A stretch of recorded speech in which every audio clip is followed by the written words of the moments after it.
आता 23 तारखेचा एन्काउंटर अक्षय शिंदेचा झाला, त्याच्यानंतर परभणीमध्ये कस्टोडियल डेथ झाली.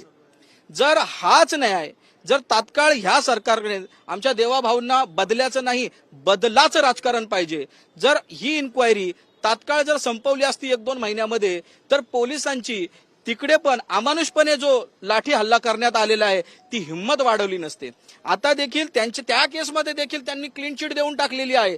परंतु दुर्दैवानं ह्या केसमध्ये ज्या पद्धतीने आम्ही पुढाकार घेतला आणि हायकोर्टामधून या सगळ्या गोष्टीचं मॉनिटरिंग झालंय, त्या प्रकरणामध्ये अजूनही हायकोर्टामध्ये प्रकरण का गेलं नाही हा प्रश्न मला महाराष्ट्राच्या सुज्ञ जनतेला विचारावासा याच्यासाठी वाटतो की ज्या ज्या वेळेस तुमच्या अधिकाराचं संरक्षण सरकार करत नसेल, तुमचे अधिकाराचं पायमल्ली करत असेल, तर फक्त आणि फक्त मेहरबान उच्च न्यायालयालाच तुमचे संविधानिक अधिकार रिट ज्युरिस्डिक्शन मध्ये प्रोटेक्ट करण्याचे असल्या कारणाने ह्या प्रकरणांमध्ये तुम्ही जर आला असता तर अजूनही तुम्हाला वेळ गेलेली नाहीये. आपण जर ह्या 2 केसमध्ये जर पोलिसांना 302 मध्ये जर शिक्षा झाली किंवा आत गेले, तर सरकारच्या वरिष्ठ अधिकाऱ्यांनी किंवा पॉलिटिशियननी किती जरी म्हटलं की पब्लिकला ठोकून काढा, तर एकदा पण लाठी मारताना 10 वेळा पोलीस अधिकारी विचार करतील, अरे बाबा अवघड ठिकाणी जर फटका बसला आणि जर याच्यातला कोणी दगावला तर आपल्याला 302 मध्ये आत जावं लागेल.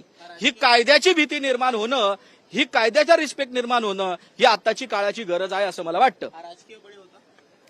मला 99% वाटतं राजकीय बळी होता आणि त्याचा बऱ्यापैकी फायदा त्यांना इलेक्शनमध्ये झालेला आहे.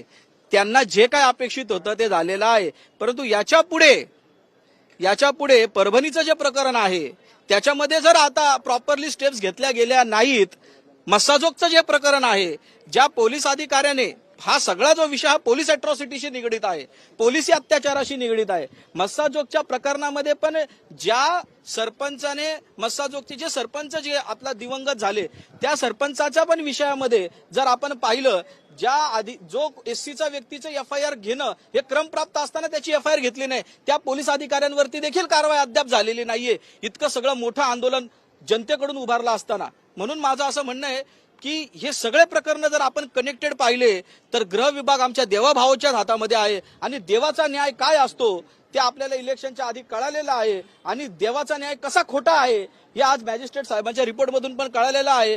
तरी माणसाकडून चुका होतात. आम्ही आमच्या गृहमंत्र्याकडून अपेक्षा करतो की आता याच्या पुढे तरी तुम्ही बदल्याचं नाही तर बदलाचं राजकारण, मी जे काही तुमच्या समोर कायद्याची रेकॉर्ड मधून येतंय त्याच्याप्रमाणे तुम्ही कराल ही माफक अपेक्षा आमच्या गृहमंत्र्यांकडून आम्हाला